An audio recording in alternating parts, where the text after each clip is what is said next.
Hello. जो chapter चल रहा है वो चल रहा है विलियन, और इसका जो पार्ट है वो है तीसरा, थर्ड पार्ट है इसका। तो मैं पार्ट लिख देता हूँ इसका तीसरा, और चैप्टर का नाम है विलियन। आपको पता है विलियन, विलियन आपका चैप्टर का नाम है, और इसमें जो पार्ट चल रहा है वो चल रहा है थर्ड। तो अब तक हमने क्या पढ़ा, वो एक बार देख लेते हैं। तो मैंने सबसे पहले पढ़ाया था मिश्रण के बारे में। मिश्रण के बारे में कि मिश्रण होता क्या है। जब दो पदार्थों को हम मिलाते हैं तो क्या बनता है, मिश्रण बनता है। मिश्रण दो प्रकार का होता है, समांगी मिश्रण और विषमांगी मिश्रण। समांगी मिश्रण क्या होता है, जब दो पदार्थों को हम मिला रहे हैं, दो से अधिक भी हो सकते हैं पर हम यहाँ पर एग्जाम्पल के तौर पर दो ही ले रहे हैं। तो दो पदार्थों को हम जब मिलाते हैं तो उन दो पदार्थों को एक साथ हम अपनी आंखों से नहीं देख सकते। एग्जाम्पल, जब हम जल में डालते हैं तो हम चीनी के जो कण होते हैं उनको नहीं देख पाते हैं, क्योंकि जो चीनी के जो कण होते हैं वो समावेश हो जाते हैं, वो मिल जाते हैं जल के अंदर। जो जल पदार्थ है उस पदार्थ के अंदर जो कणों के बीच रिक्त स्थान होता है उसमें वो भर जाती हैं। जितनी जल की क्षमता होती है वो उतने ही कण अपने अंदर समावेश कर सकता है, अपने अंदर भर सकता है, जिसे हम द्रव की विलेयता कहते हैं, विलायक की विलेयता कहते हैं। उसे हम आगे समझेंगे। फिलहाल हमें ये समझना है कि दो पदार्थों को अपनी आंखों से हम नहीं देख सकते एक साथ, उसे हम कहते हैं समांगी मिश्रण, जिसका संगठन और गुण दोनों समान होते हैं। ऐसा मिश्रण जिसका संगठन और गुण समान होते हैं, उनमें मिले हुए पदार्थों को आंखों से नहीं देख सकते, उसे हम कहते हैं समांगी मिश्रण। इसका उल्टा कर दो विषमांगी मिश्रण, कि दो पदार्थों को मिलाने पर उन्हें हम अपनी आंखों से देख सकें, अलग अलग देख सकें। जैसे जल में अगर मिट्टी डालेंगे तो उन्हें हम अलग अलग देख सकते हैं, उनका संगठन ना समान होगा और ना ही उनके गुण समान होंगे, तो उसे हम क्या कहेंगे, विषमांगी मिश्रण कहेंगे। ये विलियन जो चैप्टर है वो आधारित है समांगी मिश्रण पर, समांगी मिश्रण पर ही आधारित है। तो विलियन की परिभाषा मैंने बताई थी कि दो या दो से अधिक पदार्थों का समांगी मिश्रण, समांगी मिश्रण ही क्या कहलाता है, विलियन कहलाता है। विलियन के मैंने गुण भी बताए थे कि इसका एक फेस होता है, एक अवस्था होती है, और इसका जो गुण होता है या इसके जो रासायनिक गुण होते हैं या इसकी जो संरचना होती है या इसका जो संगठन होता है वो सब समान होता है इसका। मैंने दूसरा पॉइंट ये बताया था कि हम जो विलयन बना रहे हैं उस विलयन में जो हमने चीज़ें डाली हुई हैं विलय के रूप में, हमने जो चीज़ें बोली हुई हैं वो हम भौतिक विधि द्वारा अलग नहीं कर सकते। जैसे मैंने जल में चीनी को डाला तो मैं भौतिक विधि द्वारा चीनी को अलग नहीं कर सकता और जल को अलग नहीं कर सकता। तो ये इसका गुण है। एक मैंने ये भी बताया था कि जब दो पदार्थों से मिलाकर जब विलयन बन रहा है तो वो द्विअंगी है, और तीन पदार्थों से मिलाकर वो विलयन बन रहा है तो वो त्रिअंगी है। तो अब तक मैंने ये करा दिया है, विलयन के गुण करा दिया, विलयन करा दिया। आप एक बार इन्हें पढ़ लें पीछे से अच्छे से। ये छोटी छोटी चीज़ें होती हैं, आगे चल के प्रॉब्लम खड़ी करती हैं, तो अभी से पढ़ के चलोगे तो आपको कोई समस्या नहीं आएगी। तो इससे आगे जो मैंने कराया था वो कराया था विलयन के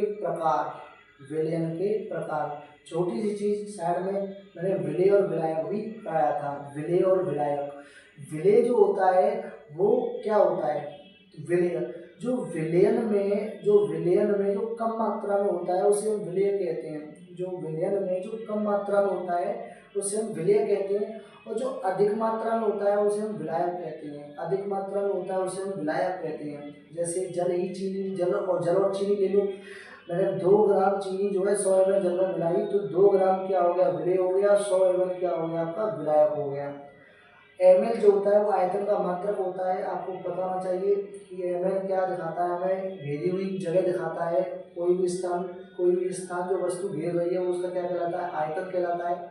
तो ml आ जाए, लीटर आ जाए तो वो क्या होता है, आयतन होता है। कोई भी लिक्विड हो वो लिक्विड हमेशा ml में ही मापा जाता है। तो ये चीज़ें करा दी है। अब मैं जल्दी जल्दी बोल रहा हूँ तो कुछ समझ में नहीं आ रहा होगा, एक बार उन्हें देख लें पीछे से जाके। तो ये सब चीज़ें मैं करा चुका हूँ। इससे आगे जो है मैंने कराया था विलयन के प्रकार। तो विलयन के प्रकार आधारित हैं दो चीज़ों पर। एक तो उसकी अवयवों की मात्रा के आधार पर और भौतिक अवस्थाओं के आधार पर। अवयवों की मात्राओं के आधार पर विलयन 5 प्रकार का होता है। तनु विलयन होता है, सांद्र विलयन होता है और आपका संतृप्त होता है, संतृप्त विलयन होता है, असंतृप्त विलयन होता है और आपका होता है अति संतृप्त विलयन। एक बार इन्हें पढ़ ले जाके, मैंने ये करा दिए हैं।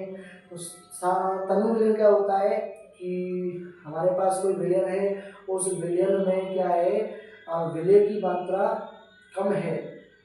उस विलयन में विलय की मात्रा कम है तो क्या है, वो तनु विलयन है। अगर हमारे पास विलयन है, हमारे पास विलयन है, उस विलयन में विलय की मात्रा अधिक है, विलय की मात्रा अधिक है, तो वो क्या है, सांद्र विलयन है। जैसे एक हमारे पास ये बर्तन है, एक ये बर्तन है, इस बर्तन में 100 ml जल है, इस बर्तन में भी 100 ml जल है। इस बर्तन में 5 ग्राम चीनी डाल रहा हूँ, इस बर्तन में 10 ग्राम चीनी डाल रहा हूँ। तो इसमें 5 ग्राम चीनी है, यानी कि 5 ग्राम विलय है, इसमें 10 ग्राम विलय है। जिसमें विलय की मात्रा कम होती है उसे हम तनु विलयन कहते हैं, जिसमें विलय की मात्रा अधिक होती है उसे हम क्या कहते हैं, सांद्र विलयन कहते हैं। तो ये आपका तनु विलयन हो गया, ये आपका क्या हो गया, सांद्र विलयन हो गया। इसके बाद मैंने कराया था संतृप्त विलयन। संतृप्त विलयन एक ऐसा विलयन होता है जिसमें हम और अधिक विलय पदार्थ को नहीं घोल सकते, जितनी उसकी क्षमता होती है उतना ही हम घोल सकते हैं।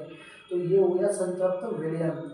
असंतृप्त विलयन क्या होता है कि विलय की वह मात्रा जो संतृप्त विलयन की आवश्यक मात्रा से कम होता है।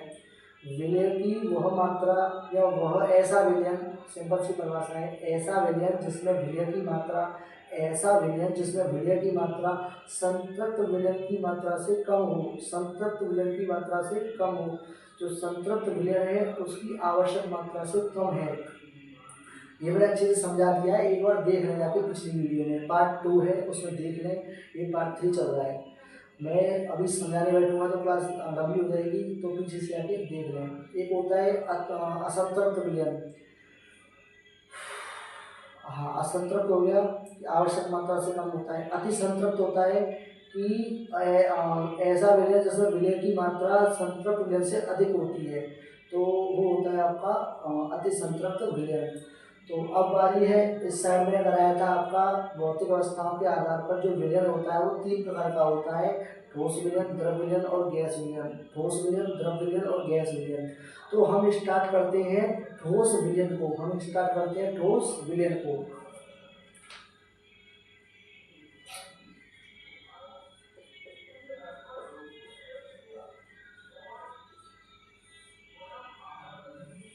ये किसके आधार पे है, एक बार आधार लिख लें।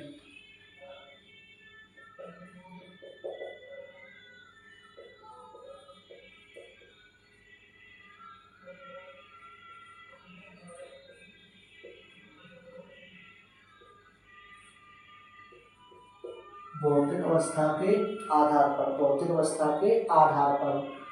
तो ठोस विलयन क्या होता है, देखो ठोस विलयन, ठोस विलयन में क्या होता है, अब विलयन किससे मिलकर बना होता है, विलय और विलायक से, विलय प्लस विलायक, विलय प्लस विलायक मिलकर क्या बनाता है, विलयन बनाता है। क्या बनाता है, विलयन बनाता है। तो ठोस विलयन में एक चीज पक्की होती है कि विलायक जो होगा वो ठोस ही होगा। एक चीज इसमें क्या होती है, पक्की होती है, जो विलायक होता है वो हमेशा ठोस होता है। इसमें ठोस विलयन में जो विलायक होता है वो ठोस ही होता है।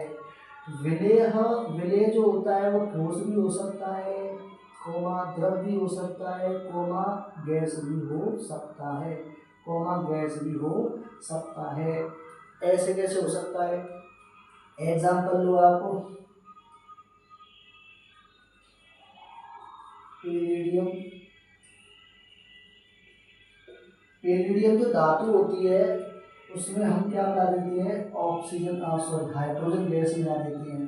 पेरिडियम जो धातु होती है उसमें हम क्या मिला देते हैं, हाइड्रोजन गैस मिला देते हैं, और इसका मिश्रण का उपयोग किया जाता है सफेद सोना बनाने के लिए, सफेद सोना।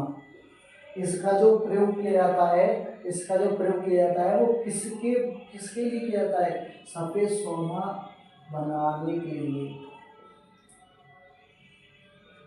श्वेत सोना बनाने के लिए।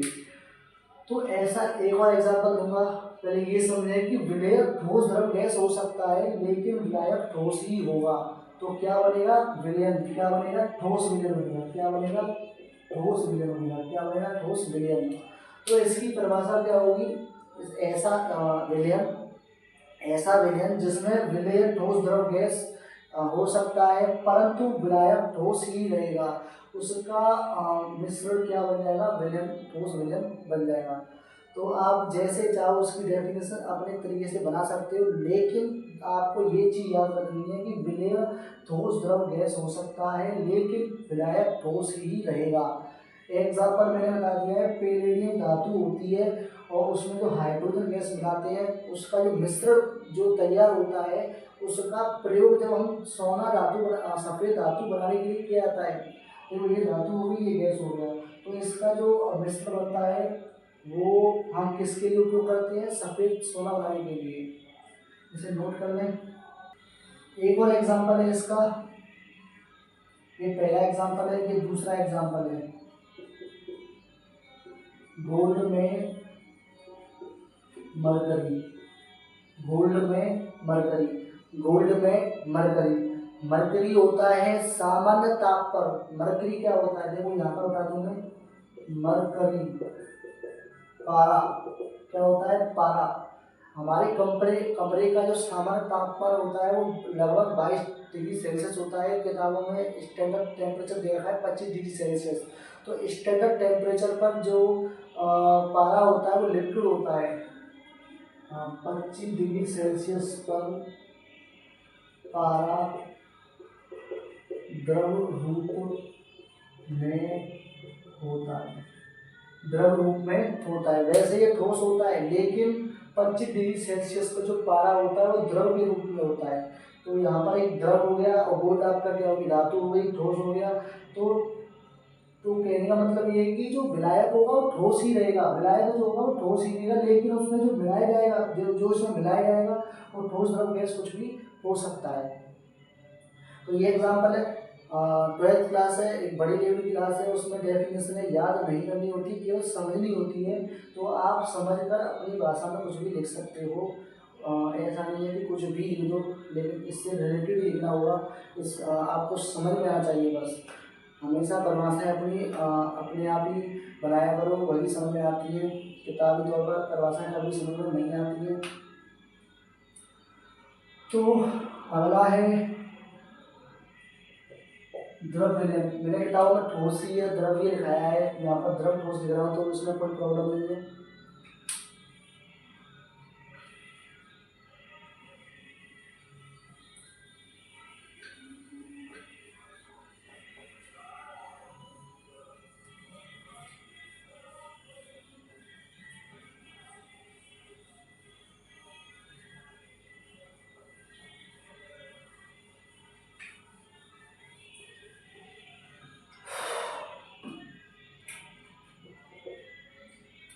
तो द्रव विलयन वही कि जो विलायक होगा वो द्रव ही रहेगा, विलायक होगा वो द्रव ही रहेगा, लेकिन विलेय द्रव ठोस गैस कुछ भी हो सकता है।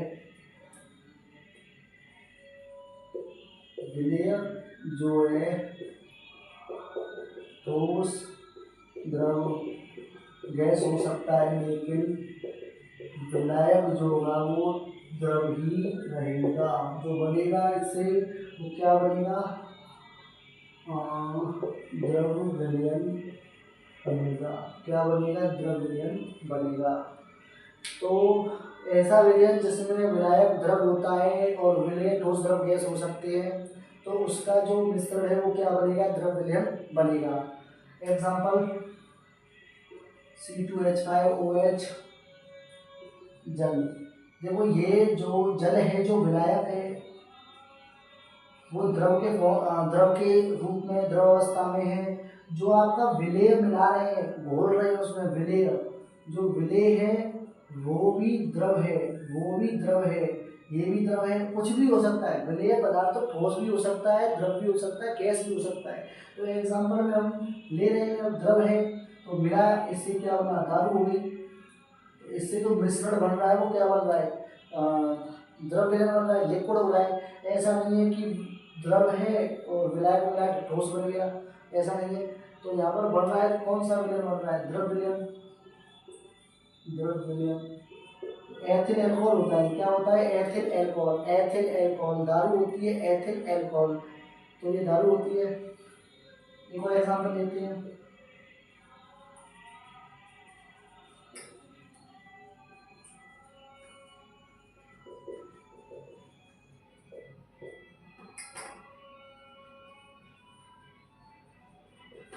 देखो अब यहाँ पर उल्टा हो जाएगी, हमेशा पहले रहेंगे उसके विलय को, CO2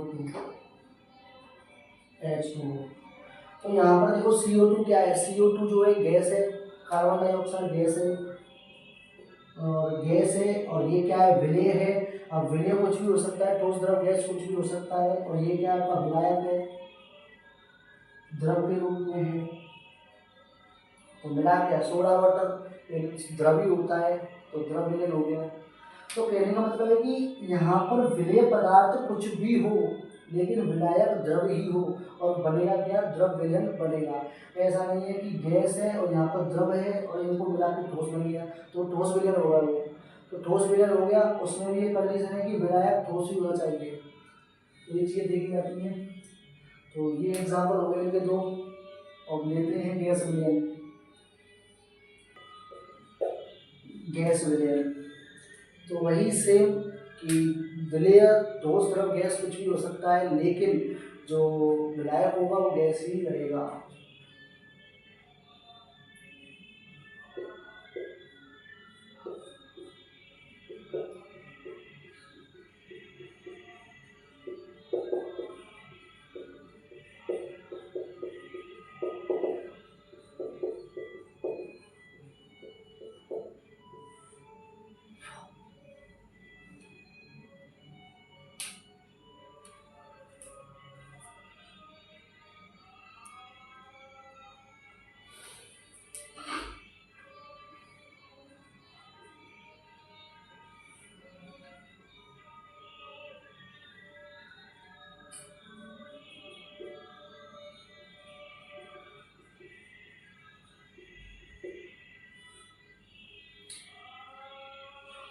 देखो कपूर को जलाना,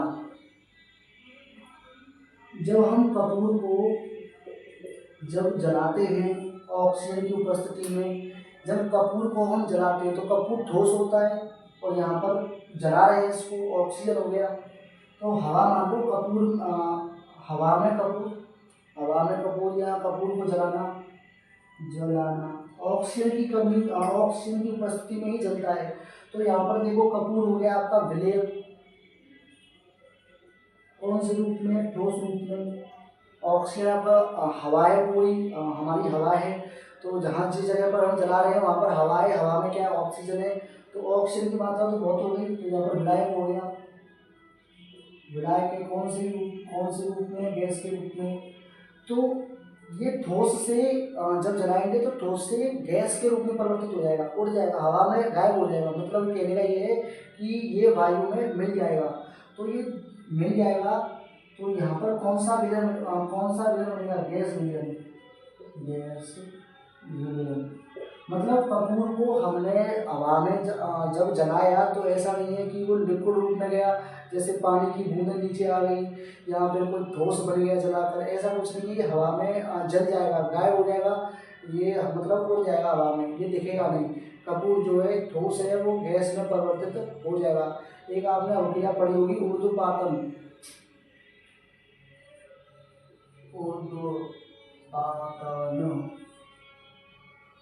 ऊर्ध्वपातन एक ऐसी अभिक्रिया होती है जिसमें ठोस पदार्थ सीधे गैस अवस्था में परिवर्तित हो जाता है। ठोस अवस्था सीधी गैस अवस्था में परिवर्तित हो जाती है। तो ये ठोस अवस्था है, जब इसको जलाएंगे तो किस में हो जाएगी, गैस अवस्था में परिवर्तित हो जाएगी। तो इस अभिक्रिया को कहते हैं ऊर्ध्वपातन, इसे कहते हैं ऊर्ध्वपातन। तो ये आपका एग्जाम्पल हो गया गैस विलयन का। जो कपूर है उसको जलाया तो गैस में परिवर्तित हो गया। ये एग्जाम्पल हो गया एक। दूसरा एग्जाम्पल देखते हैं, वायु में नमी। वायु में नमी, तो वायु में नमी का मतलब ये है कि वायु में जैसे ओस का आना, वायु तो बहुत सारी है, तो वायु क्या हो गया, कई विलय हो गया, सॉरी विलायक हो गया ऑक्सीजन, इसमें क्या हो गया, नमी हो गई। इसमें क्या हो गया, नमी हो गई। तो ये नमी कौन सी फॉर्म में है, द्रव के फॉर्म में है। किसके फॉर्म में, थोड़ी सी द्रव के फॉर्म में है। तो ये आपका बनेगा गैस विलयन। गैस विलयन आपने देखा होगा कि जैसे हम ठंडा पानी जब लेते हैं ग्लास में पड़ते हैं तो उसके चारों ओर जो है पानी पानी सा आता है ग्लास के ऊपर, तो वो एक संघनन क्रिया होती है। संघनन कि जैसे गैस अवस्था से द्रव अवस्था में परिवर्तित होने की क्रिया को संघनन कहते हैं। तो वो यहाँ पर यूज हो रही है।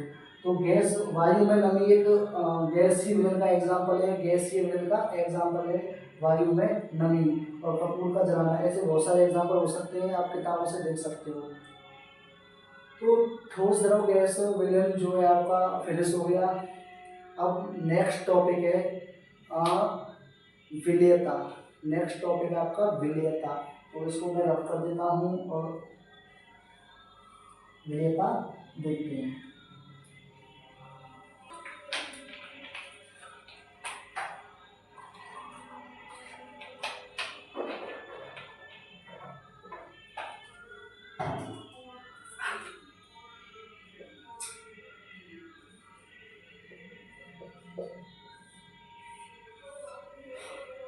विलेयता, अब ये विलेयता क्या होती है। हमारे पास विलायक होता है, विलायक। विलायक विलेय को कितना अपने अंदर घोल सकता है, वो विलेयता होती है।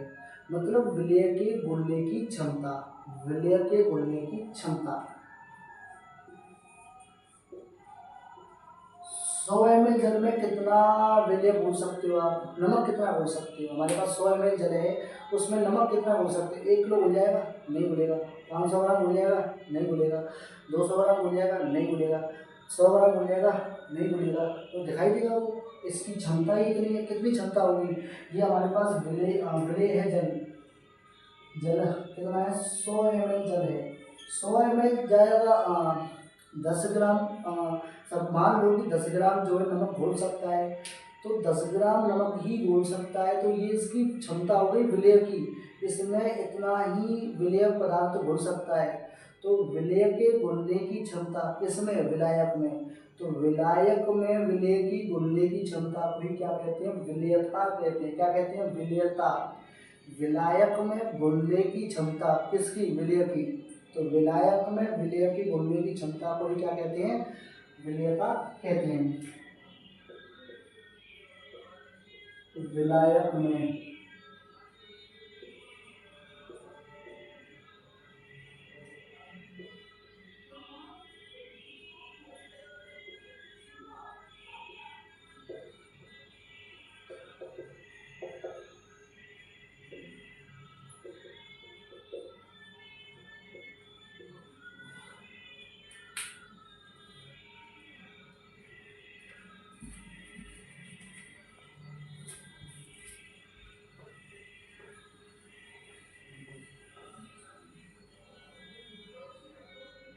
विलेयता कहते हैं।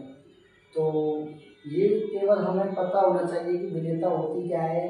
तो विलायक में विलेय के घुलने की क्षमता को ही विलेयता कहते हैं। तो हम देखते हैं द्रवों में गैसों की विलेयता देखते हैं। द्रवों में गैसों की विलेयता इंपॉर्टेंट टॉपिक है, पेपर में आ जाता है।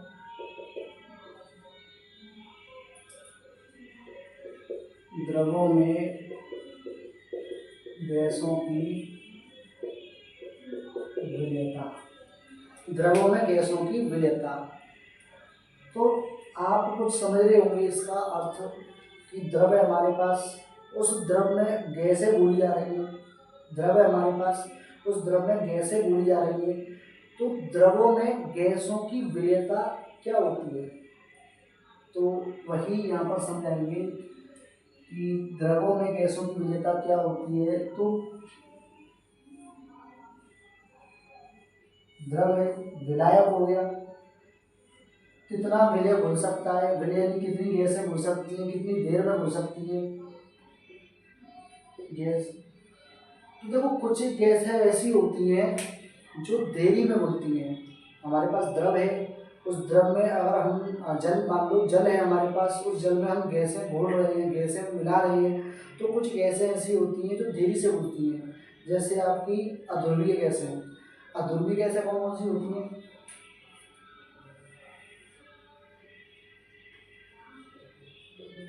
अध्रुवीय gas O2, N2, H2, helium, argon, helium neon, argon. तो ये आपकी अध्रुवीय गैसें होती हैं, ये आपकी अध्रुवीय गैसें होती हैं। अगर इन गैसों को अगर हम जल में डालते हैं, H2O में डालते हैं, तो ये बहुत समय बाद घुलेगी। ऐसा नहीं है डालें और घुल गई, ऐसा नहीं है, क्योंकि अध्रुवीय गैसें जो होती हैं वो जल में जो है देरी से घुलती हैं। तो ये इसकी विलेयता हो गई, द्रवों में गैसों की विलेयता। तो द्रवों में गैसों की विलेयता से हम ये समझते हैं कि कुछ गैसें जो होती हैं वो द्रव में देरी से घुलती हैं, और कुछ गैसें ऐसी होती हैं जो जल में जल्दी से घुल जाती हैं, वो होती है ध्रुवीय गैसें। ध्रुवीय गैस, जैसे एग्जांपल CO2, HCl, हाइड्रोक्लोरिक अम्ल जल्दी घुल जाता है इसमें। अमोनिया, अमोनिया गैस होती है, जल्दी घुल जाती है जल में। तो ये जो गैसें होती हैं, ध्रुवीय गैसें जो होती हैं, वो जल में जल्दी घुल जाती हैं। तो ये बात हमें बताती है कि द्रवों में गैसों की विलेयता क्या होती है। तो द्रवों में गैसों की विलेयता को हम समझा सकते हैं अवशोषण गुणांक से। अवशोषण गुणांक, तो फिलहाल उसे छोड़ो, इसे समझो कि द्रवों में गैसों की विलेयता में क्या क्या लिख सकते हैं। तो मैं यहाँ पर लिखकर नहीं बताऊंगा कि पूरा बताऊंगा कि ऐसे ऐसे लिखकर आपको करके आना है, आपको खुद समझना है कि द्रवों में गैसों की विलेयता में क्या लिखना है। तो हमें ये लिखना है कि द्रवों में गैसों की विलेयता से हम ये समझते हैं कि कुछ गैसें ऐसी होती हैं जो द्रव में देरी से घुलती हैं, परंतु कुछ गैसें ऐसी होती हैं जो द्रव में जल्दी से घुल जाती हैं। एक बार फिर रिपीट करता हूँ कि हम द्रवों में गैसों की विलेयता से हम ये समझते हैं कि कुछ गैसें ऐसी होती हैं जो द्रव में जल्दी विलय हो जाती हैं, जल्दी घुल जाती हैं, और कुछ गैसें ऐसी होती हैं जो जल में जल्दी नहीं घुल पाती हैं। तो आप उनका एग्जाम्पल भी दे सकते हो, जैसे ध्रुवीय गैसें जल्दी घुल जाती हैं और अध्रुवीय गैसें देरी से घुलती हैं। तो आप इनका एग्जाम्पल भी दे सकते हो। नीचे एक पॉइंट आता है कि पेपर में पूछा जाता है कि द्रवों में विलेयता को किसके द्वारा समझाया जाता है। तो द्रवों में गैसों की विलेयता को अवशोषण गुणांक से समझाया जाता है। द्रवों में गैसों की विलेयता को अवशोषण गुणांक से समझाया जाता है। एक बार लिख देता हूँ यहाँ पर,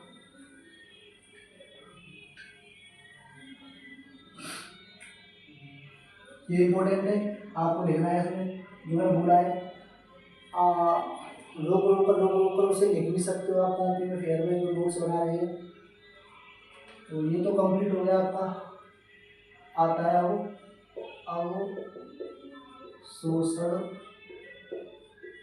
गुणांक। अवशोषण गुणांक कुछ नहीं है, इसकी सिंपल सी डेफिनेशन है, बहुत सिंपल डेफिनेशन है। एक स्टैंडर्ड टेम्परेचर होगा एसटीपी, एक एसटीपी होगा इसमें, एसटीपी पर विलायक। एसटीपी मतलब स्टैंडर्ड टेम्परेचर एंड प्रेशर। एक मानक तापमान और दाब होगा। मानक मतलब 25 डिग्री सेल्सियस इसका तापमान होगा, एक वायुमंडलीय दाब होगा 25 डिग्री सेल्सियस ताप होता है इसमें स्टैंडर्ड में, और एक वायुमंडलीय दाब होता है किसमें, प्रेशर में, मिट्टी में। तो ये मानक हो गया, मानक आ जाएगी यानी कि स्टैंडर्ड आ जाए तो 25 डिग्री सेल्सियस और वन वायुमंडलीय दाब। ठीक है, तो ये मापन होता है इनका। तो एसटीपी पर विलायक में घुली हुई गैस की वरीयता को ही क्या कहते हैं, अवशोषण गुणांक कहते हैं। एसटीपी पर विलायक में घुली हुई गैस की मात्रा, घुली हुई गैस की मात्रा, विलायक में घुली हुई गैस की मात्रा को अवशोषण गुणांक कहते हैं, अवशोषण गुणांक कहते हैं। तो ये अवशोषण गुणांक हो गया। अब एग्जांपल लेते हैं एक हीलियम का अवशोषण गुणांक 0.009 होता है। अब ऐसे भी पूछा जा सकता है कि हीलियम का अवशोषण गुणांक 0.09 होता है, इसका अर्थ क्या है। तो पहले इसे नोट कर लें, फिर इसे समझेंगे अच्छे से। देखो हीलियम का अवशोषण गुणांक कितना है, 0.009 है। तो इसका अर्थ ये है, इसका अर्थ क्या है कि हमारे पास 1 ml जल होगा, उस 1 ml जल में 0.009 ml हीलियम, 1 ml जल में 0.009 ml हीलियम घोल सकते हैं। या कह सकते हैं कि 1 ml जल में 0.009 ml हीलियम घुल सकती है, इससे ज़्यादा नहीं घुलेगी। अगर हम 1 ml जल में 0.015 ml अगर हीलियम लें तो वो घुल नहीं सकती। तो कहने का मतलब ये है कि 1 ml जल में 0.009 ml हीलियम गैस ही घुल सकती है, इससे ज़्यादा नहीं घुल सकती। तो इसका एक टेम्परेचर होगा, वो होगा 20 डिग्री सेल्सियस। ये जो प्रोसेस की जाएगी वो 20 डिग्री सेल्सियस तापमान पर की जाएगी, तापमान पर की जाएगी। तो अवशोषण गुणांक का मतलब यही होता है कि अगर हमारे पास एक हीलियम गैस है, उसका अवशोषण गुणांक 0.009 होता है, तो उसका अर्थ ये है कि 1 ml जल में जो है 0.009 ml हीलियम ही घोल सकते हैं, उससे ज़्यादा नहीं घुलेगी। अगर हम ज़्यादा हीलियम लेंगे तो वो नहीं घुल पाएगी, उसमें ये प्रोसेस जो होगी 20 डिग्री सेल्सियस पर होगी। ऐसे हीलियम का अवशोषण गुणांक है, ऐसी किताबों में बहुत सारे गुणांक दे रखे होंगे, आप उन्हें भी देख सकते हैं। जैसे एक और एग्जांपल लेती है, ऑक्सीजन का अवशोषण गुणांक 0.028 होता है, 0.028 होता है। मैं इसे लिखूंगा नहीं, केवल मुझसे बोलूंगा, आप लिख के बताना है इसे। 0.02 क्या होता है, सॉरी 0.028 क्या होता है, इसका अवशोषण गुणांक होता है। तो इसका अर्थ ये है कि हम 1 ml जल में 0.02 ml ऑक्सीजन घोल सकते हैं, इससे ज़्यादा नहीं घुलेगी। और ये जो प्रोसेस है 20 डिग्री सेल्सियस पे की जाएगी, इसे नोट करना है अवशोषण गुणांक को।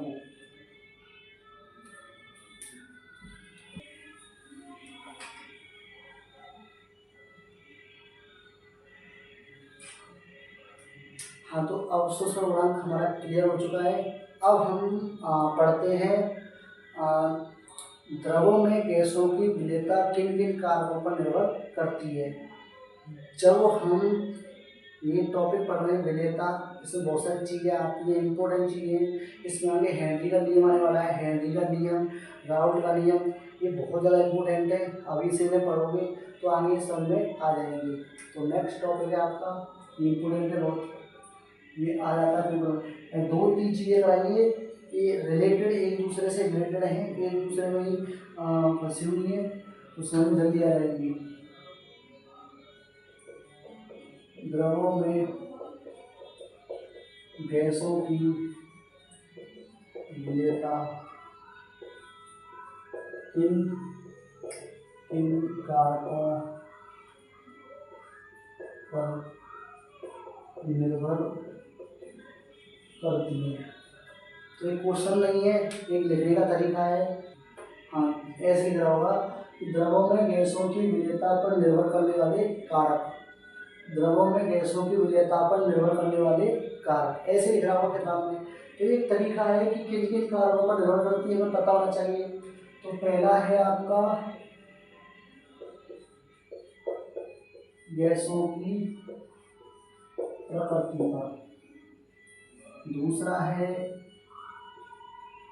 विलायक की प्रकृति पर, तीसरा है ताप का प्रभाव, चौथा है आपका दाब का प्रभाव। बहुत सारे हो सकते हैं, सरफेस का प्रभाव हो सकता है, पृष्ठ का प्रभाव हो सकता है उसका, और आपको चार ही बहुत याद होने चाहिए, ये तो याद ही होनी चाहिए। वैसे गैसों की प्रकृति पर, इसका अर्थ क्या है? गैसों की प्रकृति पर अभी बताया मैंने कि गैसों की प्रकृति ही बताती है कि वो जल में जो द्रव में जल्दी विलय होगी या देरी से विलय होगी। तो जैसे कि कुछ आयनित वाली जो गैसें होती है, आयनित वाली जो गैसें होती है वो जल में जल्दी विलय हो जाती हैं, और बिना आयनित वाली जो गैसें होती हैं वो जल में देरी से विलय होती हैं। तो यहाँ पर लिख दूंगा मैं आयनित वाली गैसें,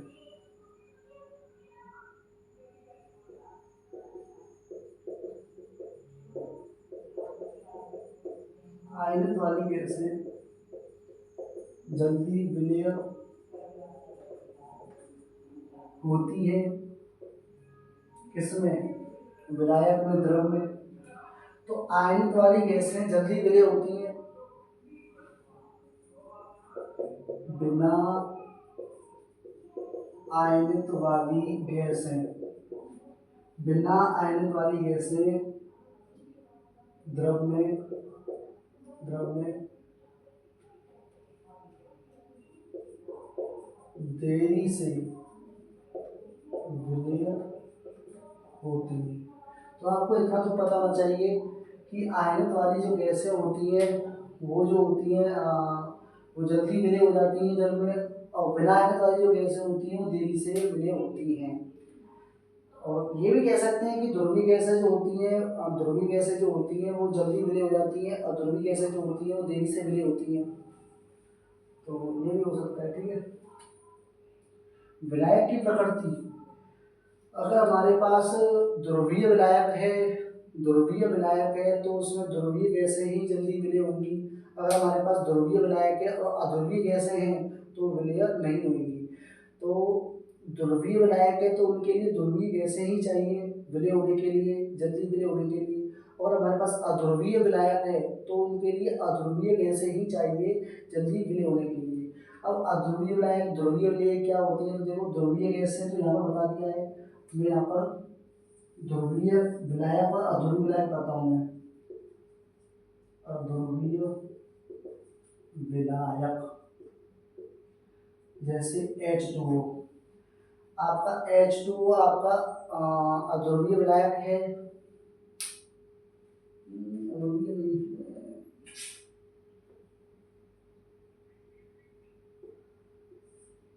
अध्रुवीय विलायक, आपका अध्रुवीय विलायक जैसे मान लो बेंजीन C6H6, ये बेंजीन होता है C6H6, इसका नाम क्या होता है? Benzene, benzene.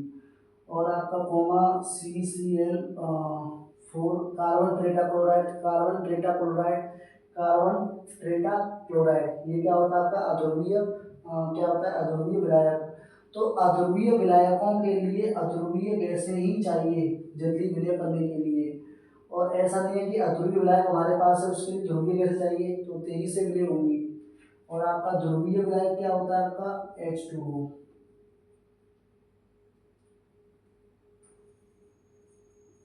ध्रुवीय विलायक।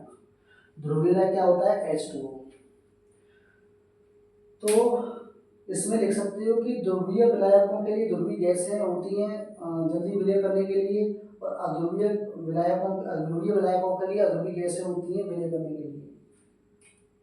तो ताप का प्रभाव, तापमान बढ़ाने पर जो है गैसों की जो विलेयता होती है वो घट जाती है द्रवों में। तापमान बढ़ाने पर, यानी दूंगा मैं, तापमान बढ़ाने पर गैसों की विलेयता घट जाती है।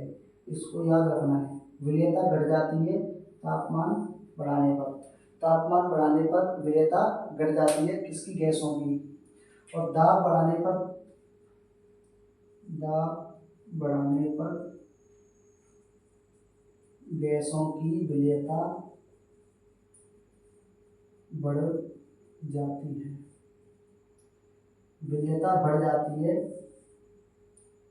दाब बढ़ाने पर। विलेयता बढ़ जाती है दाब बढ़ाने पर।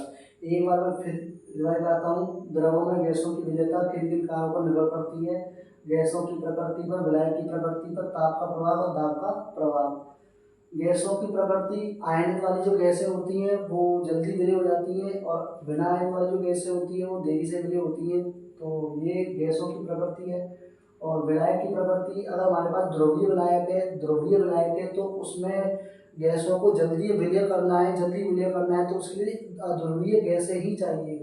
अगर हमारे पास ध्रुवीय विलायक है तो उसके लिए हमें ध्रुवीय गैसें ही चाहिए जल्दी विलय करने के लिए। ताप का प्रभाव, अगर तापमान बढ़ाएंगे तो जो गैसों की जो विलेयता है वो घट जाएगी, अगर दाब बढ़ाएंगे तो गैसों की विलेयता बढ़ जाएगी। इससे जो नेक्स्ट टॉपिक है वो है हेनरी का नियम।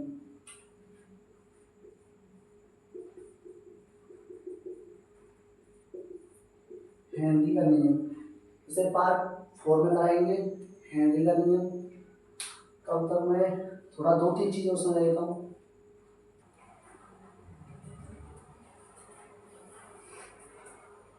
आपने पढ़ा है विलयन, लेकिन विलयन के अलावा भी कुछ छोटी छोटी चीज़ें आपने पढ़ा है विलयन, लेकिन विलयन के अलावा भी चीज़ें होती हैं, जैसे निलंबन होता है, कोलाइडी विलयन होता है, पायस होता है और जेल होता है।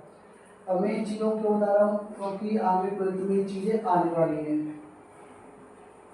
विलयन आप जिसको पढ़ रहे हैं, कोलाइडी विलयन जिसको आप पढ़ेंगे,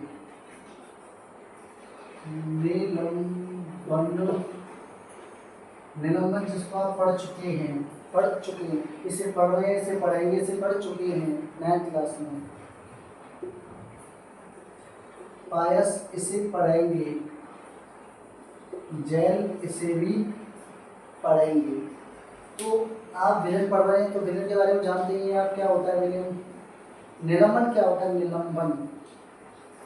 निलंबन एक विसंवादी मिश्रण होता है।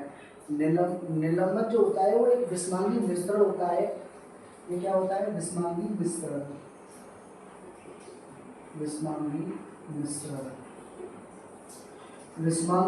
होता है। और इसमें जो विलय के जो कण होते हैं, वो पूर्ण रूप से नहीं घुलते। जैसे हम जल में चौक का पाउडर डालेंगे तो कुछ जल में चौक के पाउडर घुल जाएंगे, कुछ पाउडर चौक की जो पाउडर है वो घुल नहीं पाएंगे, वो छोटे छोटे कण दिखाई देंगे। तो ये एक विसंवादी मिश्रण होता है, क्योंकि इसमें 2 पदार्थ हमें दिख रहे हैं। तो निलंबन एक विसंवादी मिश्रण होता है जिसमें 2 पदार्थों में से एक पदार्थ जो होता है पूर्ण रूप से नहीं घुलता है, उसके छोटे छोटे कण जो हमें दिखाई देते हैं। ये आपका हो गया निलंबन। कोलाइडी विलयन जो होता है वो वास्तविक विलयन और निलंबन की बीच की स्थिति होती है। यहाँ पर लिख दूंगा वास्तविक, अब देख लेना सही लगता है, वास्तविक विलयन और निलंबन, इसकी जो बीच की स्थिति होती है, ये क्या बन गया, इसकी जो बीच की स्थिति होती है वो होती है कोलाइडी विलयन। तो वास्तविक विलयन और निलंबन की जो बीच की स्थिति होती है वो होती है कोलाइडी विलयन।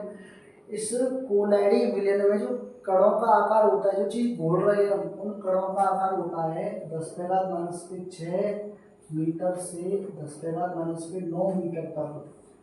कणों का आकार क्या है ये, कणों का आकार क्या है ये, कणों का आकार। तो वास्तविक विलयन और निलंबन की बीच की स्थिति को कहते हैं कोलाइडी विलयन। और कोलाइडी विलयन में कणों का आकार कितना होता है, 10⁻⁶ मीटर से 10⁻⁹ मीटर तक होता है। जैसे एग्जाम्पल, दूध, रक्त, ये सभी क्या है, एग्जाम्पल है कोलाइडी विलयन के। पायस क्या होता है, पायस, हाँ पायस क्या होता है, पायस ऐसा मिश्रण होता है, पायस एक ऐसा विषमांगी मिश्रण होता है, पायस एक ऐसा विषमांगी मिश्रण होता है जिसमें दो द्रव, इसमें द्रवों की बात हो रही है, इसमें दो द्रव एक दूसरे में घुलते नहीं है, दो द्रव एक दूसरे में घुलते नहीं है। जल में तेल, जल में तेल, ये भी द्रव है ये भी द्रव है, दोनों आपस में घुलेंगे नहीं, एक दूसरे पर क्या बना लेंगे, जो चीज बोल रहे हैं वो क्या बना लेगी, परत बना लेगी, क्या बना लेगी, परत बना लेगी।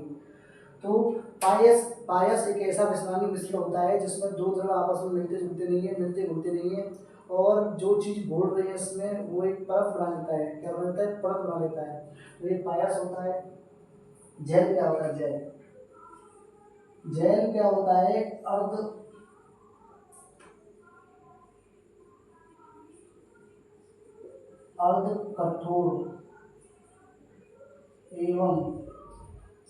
कठोर और लचीला पदार्थ होता है। क्या होता है, अर्ध कठोर और लचीला पदार्थ होता है, जिसका प्रयोग जो है, जेल का प्रयोग कॉस्मेटिक चीज़ों, कॉस्मेटिक में जो चीज़ें आती हैं उनके लिए किया जाता है, और दवाओं में किया जाता है जेल का प्रयोग, और बहुत सारी चीज़ें। तो ये इसका एग्जांपल हो गया। इसमें क्या था, दवा बनाने में, कॉस्मेटिक में, तो ये इसका एग्जांपल हो गया।